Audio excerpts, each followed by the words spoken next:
Welcome to Movie Review. Today, I'm going to explain a sci-fi action movie called Jumper.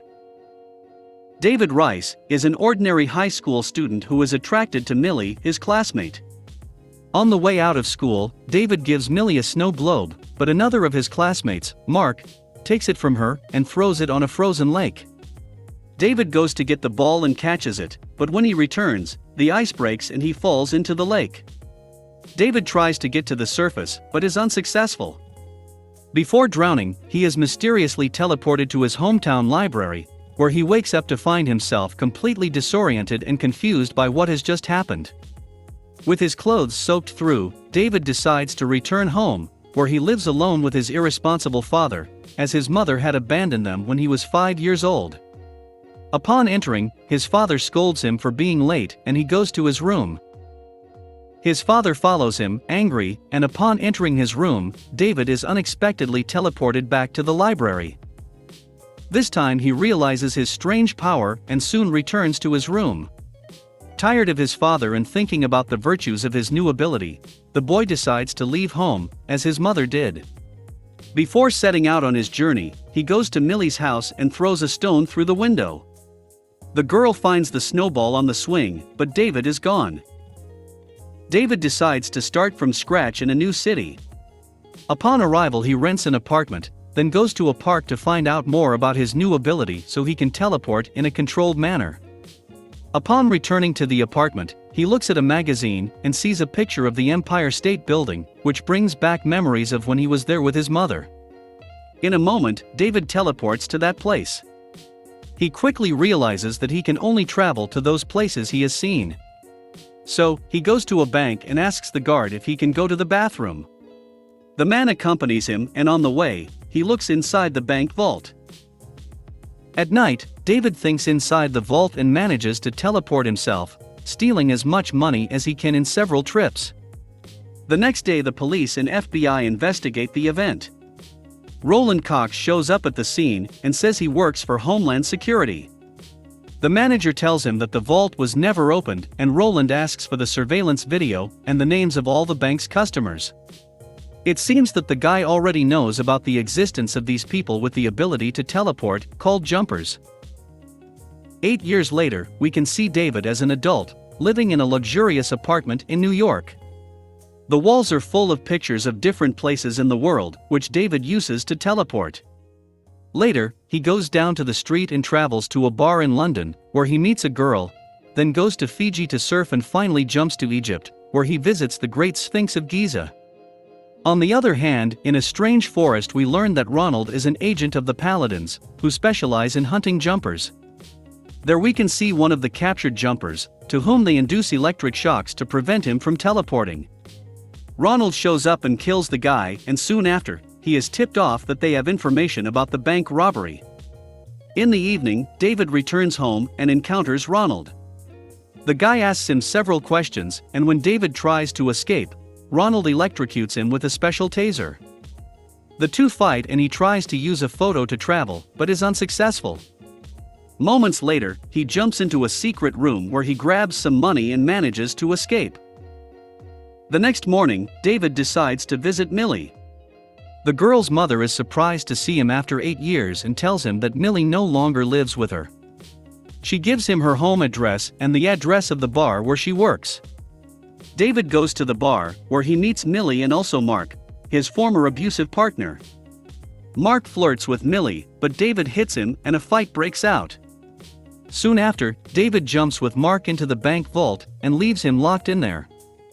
When he returns to the bar, he chats with Millie for a while and proposes to fly to Rome with him. Her dream was to see the Colosseum, so she accepts without hesitation. Later, Mark is taken to the police station, where Ronald interrogates him and gets information about David and Millie. Already in Rome, the two take a cab to go to the Colosseum. When they arrive at the entrance, a guard tells them that the place is already closed so they cannot enter. David looks inside the Colosseum, and then moves away from Millie to jump inside, so he can open a secondary door that was not guarded. Another jumper who was on site saw them, and decides to follow them. Inside the Colosseum, David encounters another locked door and turns away from Millie to jump in.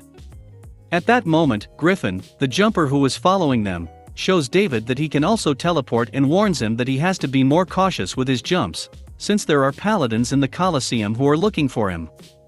Moments later, two of these guys appear there.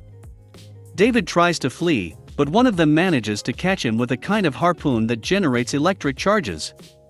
The other one chases Griffin, but the jumper manages to hit and kill the paladin. Quickly, he goes to help David and throws the other paladin from the top of a pillar, killing him as well. Griffin comments to him that he is engaged in killing paladins when a female worker sees them and goes to call the police. Griffin teleports away while David and Millie flee the scene on foot. The worker recognizes him and the police arrest him. At the police station, Millie tries to figure out what is going on with David while he is asked questions. David insists that he is a tourist who just made a mistake. The officer tells him to wait and then leaves the room. Seconds later, David's mother, Mary, enters and gives him the key to free himself. She tells him to run away as fast as possible and then leaves. David goes to find Millie and lies to her, telling her that they let him go and that they must leave Rome. On the way to the airport, the girl questions what has been going on. When she arrives, she asks David what's going on, but he can't tell her anything and tells her that she must take the trip alone. Meanwhile, Ronald goes to David's father to ask him some questions, but he refuses to help. David goes to Griffin looking for information about the paladins, and he tells him that they are capable of killing innocents in order to find the jumpers. David is worried, so he goes to his father, but finds him dead on the ground. Frightened about what might happen to Millie, he travels to Mark's cell to ask him if he gave information about her to the police, to which Mark nods. David returns to Griffin to ask him to help Ronald before Millie's plane arrives at the airport, but since they don't know where to find him, they decide to look for Millie first. Since the plane hasn't arrived yet, they steal a car and start talking about them. Griffin tells him that his first jump was when he was 5 years old, and David remembers that his mother abandoned him at the same age. They continue talking as they drive to the airport, but when they arrive, they realize that the plane had landed an hour ago. Griffin tells him that he will go get ready and suggests that David go get Millie.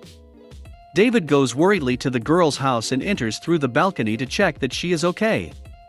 Luckily Millie was there, but very angry she asks him to leave. At that moment a car parks at the door of the building and Ronald gets out. David quickly explains to her that he is a bank robber and demonstrates his power. Millie can't figure out what's going on, but before Ronald enters the apartment, David uses his power to take her to Griffin's lair. Ronald enters and uses a gas that reveals the time portals that remain after the teleportations. He then places a device underneath, which when activated, allows ordinary people to jump through the portal like jumpers do. Griffin tells David about the existence of these machines, but it is too late. As the girl leaves the lair, Ronald and his team go through the portal. The two of them hide behind some columns, and at that moment, David sees a picture of his mother on the wall where Griffin exposed all the paladins. David is surprised and Ronald sees him, so he throws him with his electric harpoon. He then throws a sophisticated net at him, which renders him immobile, stuck to the wall. Griffin surprises the paladins with a flamethrower while David tries to cut the net. He then teleports several times and charges at Ronald with great speed, sending him out of the lair. Griffin travels to the city and returns with a heavy bus, intending to run Roland over, but the paladin manages to dodge it. Millie finds David on the wall and tries to help him, but Ronald appears.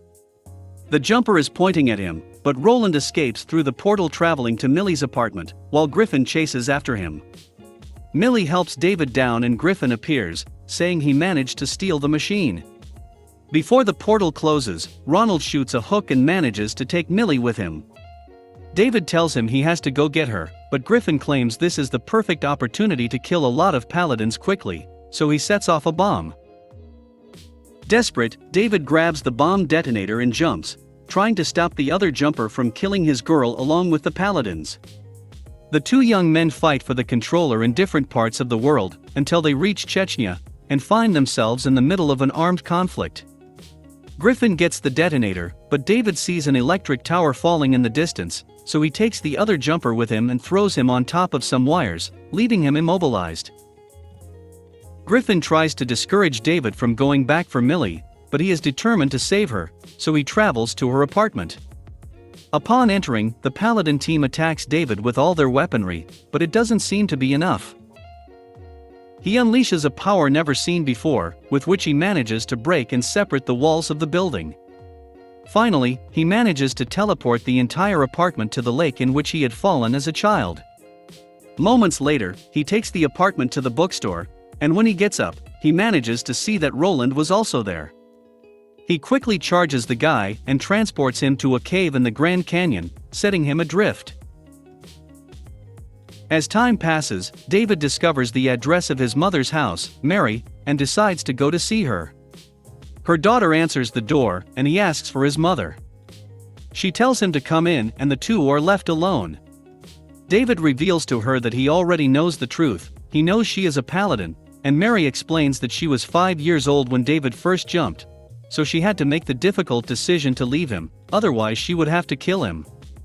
His mother tells him that she still loves him, and he asks what will happen now, to which she replies that she is going to give him a head start. David leaves the house where Millie is waiting for him. The two hold hands, smile and travel somewhere. Please leave a like as it helps the channel a lot. Subscribe and turn on notifications to see more videos like this. Thanks for watching, and see you next time.